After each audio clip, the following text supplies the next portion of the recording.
Hello people. आज हम C SAT discuss करेंगे। तो मेरी सी सैट की जर्नी बहुत ही अप डाउन गई है, बिल्कुल साइनसॉइडल गई है। तो एक्चुअली जो मेरा पहला अटेम्प्ट, मतलब मैं अपने चारों पेपर की आपको स्टोरी सुनाती हूँ जो मैंने सी सैट दिए हैं। तो जो मैंने पहला दिया 2022 में मैंने एक अटेम्प्ट दिया था जिसके मैंने मार्क्स चेक किए। तो उसमें मुझे बहुत ज़्यादा मार्क्स आ रखे थे और वो वाला जो अटेम्प्ट था वो मैंने बिल्कुल बिना प्रिपरेशन करके दिया हुआ था। एंड बस मतलब उठ के चले गए थे। आई was not expecting anything because I had attempts in hand और मेरी एज इतनी हो चुकी थी कि मैं सारे अटेम्प्ट रियलाइज़ नहीं कर पाऊँगी, तो मैं चली गई थी देने।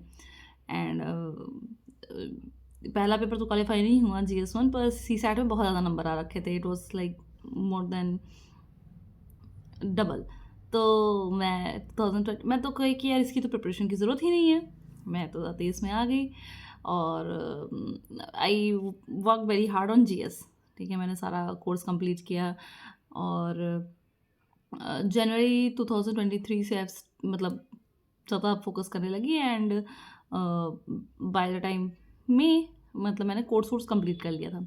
मैंने सी सेट को हाथ भी नहीं लगाया, मैंने कहा कि वहाँ जाके देखेंगे। और मैं बिल्कुल ही ऐसा इंसान हूँ जो मैथ पर रिलाई करता है, जो क्वांट है पोर्शन है उस पर रिलाई करता है। I do not try to attempt, मतलब I use to like I kept a distance between myself and comprehensions। मैं बिल्कुल comprehensions नहीं करती थी। ठीक है, मैं कह रही थी मैथ्स कर लूँगी। तो 2023 का पेपर आप लोग को पता ही है, it was a disaster, very tough paper. Tough in the sense कि it was very time taking. और वहाँ पे जब, और ऐसा नहीं था कि मैथ का पेपर मैं नहीं कर सकती थी। आज मैं क्वेश्चन देखती हूँ मैं कहती हूँ शिट ये नहीं हो पाया मुझसे। बट वहाँ पे तो मेरा बहुत ज़्यादा time, I was not able to manage the time. मैं पहले क्वेश्चन में मैंने उसको 7 मिनट ले लिए थे और वो भी मुझसे सॉल्व नहीं हुआ। और फिर मैं बिल्कुल पैनिक कर गई और मेरे पेपर के बीच में बहुत ज़्यादा तबीयत ख़राब हो गई। एंड जो I have this gut issue और मुझे वॉमिटिंग पेपर के बीच में हो गई। मैं एकदम उसमें हेबायर चला गया था वो। ठीक है, वो वाला जब रिज़ल्ट आया उसमें GS1 में मुझे 81 मार्क्स थे, वो 76 कट ऑफ था, वेरी लो। तो वो मेंस दे लिया होता मैंने, बट नहीं, my number was not even 60 in CSAT. तो it was completely my fault. I should have prepared कि पेपर, अगर कोई पेपर आता है तो आपकी वो जिम्मेदारी बनती है कि आप करें, अब उसको करके जाएं, थोड़ी सी मेहनत करें, थोड़ा सा पोर्शंस देखें, उसको डिवाइड करें। कोई भी पेपर कभी भी टफ आ सकता है, अब वो पोर्शन तो वो मैंने नहीं किया था और आई पेड द प्राइस। तो नेक्स्ट अटैम्प्ट में देन एक्चुअली आई स्ट्रेटजाइज कि इसको ये लूज एंड नहीं छोड़ा जा सकता है। तो मैंने फिर तो अगर आप सी सैट देना चाहते हैं और आप अपने को गेज करना चाहते हैं, तो जो अनुभव आता है ना नेक्स्ट आई का, it is a best paper two जज कि आप मैथ अटेम्प्ट कर पाएंगे कि नहीं अगर पेपर टफ आ गया। क्योंकि एक्चुअली वो बहुत टफ पेपर बनाते हैं, मतलब बहुत टफ इन द सेंस कि एक्चुअली उनका लेवल जो होता है ना, जो यूपीएससी के 2023 का लेवल था, वो उसको मैच करते हैं। तो अनुभव ऐसे भी ओवरऑल भी प्रीलिम्स के लिए बहुत अच्छा टेस्ट पेपर है। मतलब आई रिकमेंड यू कि वो जो 4 या 5 वो जो भी कराएंगे अनुभव, वो आप अटेम्प्ट कीजिए। और नॉमिनल फीस पे हो जाता है वो। देन मैंने उसको अटेम्प्ट किया। मैंने PY, मेरा एक फ्रेंड है उसने मुझे सजेस्ट किया कि PYQs लगाइए कॉम्प्रहेंशन के। और कॉम्प्रहेंशन लगा के मुझे रियलाइज़ हुआ कि ये ज़्यादा स्कोरिंग मार्क्स है, ज़्यादा कम टाइम लेता है और स्कोरिंग है ये। और इसमें मैथ में क्या होता है, क्वांट में, कि आपके आंसर आ भी सकते हैं और नहीं भी आ सकते हैं। यहाँ ये नहीं है, यहाँ पे आंसर तो आ जाएगा आपका। ठीक है, आप कंफ्यूज हो जाएंगे मे बी 2 ऑप्शन 3 ऑप्शन में। ठीक है, पर you will be able to like, ठीक है, कुछ ना कुछ करके आप कहीं ना कहीं आंसर निकाल लेंगे। और अगर आपने PYQ अटेम्प्ट किया ना, तो जो यूपीएससी के आंसर देने का तरीका एक है। आप 4 साल के पेपर लगाइए, 4 साल में अपने आंसर एनालाइज कीजिए और उस क्वेश्चन को देखिए और उसके सारे ऑप्शंस एनालाइज कीजिए।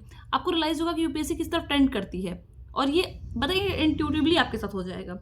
और आप जब 2013 से स्टार्ट कीजिए, 2016-17 तक आते आते आपके मार्क्स मैक्सिमाइज होने लगेंगे। और ऐसा हो जाएगा कि अगर मान लीजिए जैसे इस साल मतलब 27 क्वेश्चन है, ठीक है, तो आप नेट नेट जो है वो अगर 27 क्वेश्चन कंप्रहेंशन के, तो आप नेट नेट ऐसा हो जाएगा कि आप you will be somewhere eight 19-20। ठीक है, तो वो इतना अच्छा आपका पकड़ हो जाएगा। और कॉम्प्रहेंशन डुएबल है। यूपीएससी की मैथ का कुछ कहा नहीं जा सकता है, वो कहीं भी जा सकती है। ठीक है, जब इजी आती थी तो लोगों को टफ होता था, और I really feel bad for people who are not from math background. ठीक है, पहले मुझे लगता, मैंने इसके पहले एक वीडियो बनाई थी जहाँ मैंने सजेस्ट किया था कि आप प्रोबेबिलिटी और परमुटेशन थोड़ा सीखिए। Actually it's beneficial for your analytical skill. But क्योंकि अब वो टाइम नहीं है कि आप कुछ सीख सकें, यहाँ पर भी आप पैनिक स्टेट में रहेंगे। तो उस डर को काटने के लिए आप क्या कीजिए, आप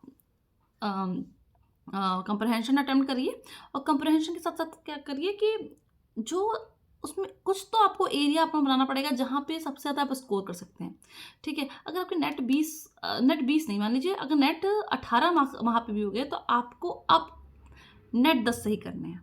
ठीक है, नेट 10 सही करने के लिए आपको, आप अपना बना लीजिए कि नेट 10 या नेट मतलब 15 क्वेश्चन आप और कर पाएँ। तो 80 में से मैं आपको कह रही हूँ कि अगर आप जो 27 के बाद अगर आपके बचते हैं 53 क्वेश्चन में से 20 क्वेश्चन आपके पास ऐसे होने चाहिए जो कि आप चुनें कि उसमें से कौन से क्वेश्चन आप कर सकते हैं बिल्कुल अच्छे से।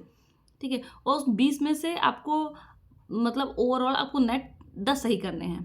ठीक है, तो आपको, अगर आप हुआ बनाएंगे ना और आप उस चीज़ को स्ट्रैटेजाइज नहीं करेंगे, तो आप उस पेपर को कर ही नहीं पाएंगे। वो पेपर 2 घंटे में एक्चुअली उसमें 66 नंबर लाना बहुत मुश्किल काम हो जाता है एक समय के बाद। ठीक है, और उसके जिस साल मैंने स्ट्रैटेजाइज किया उस साल मेरे मार्क्स फिर 100 से प्लस आए, इस साल भी मेरे मार्क्स 100 प्लस रहेंगे। ठीक है, तो और मतलब जो पेपर है वो सीसैट जो है वो ऐसा नहीं है कि डुएबल नहीं है। मैथ, और मेरे साथ में जो बच्चे बैठते हैं, एक्चुअली कुछ स्टूडेंट्स हैं जो आईआईटी बॉम्बे के हैं, और वो भी फेल कर जा रहे हैं सीसैट। ठीक है, क्योंकि आप मैथ पे अगर बहुत आप एक बार अगर आपने क्वेश्चन कहीं तक ले गए तो आप उसको छोड़ने का मन नहीं करता है। ठीक है, और आंसर आपने इंटू 2 नहीं किया उस पैनिक में, आपका पूरा आंसर गलत हो जाएगा। ये सब चांसेस जो हैं वो सीसैट जो कॉम्प्रहेंशन है वहाँ पे बहुत कम हो जाते हैं।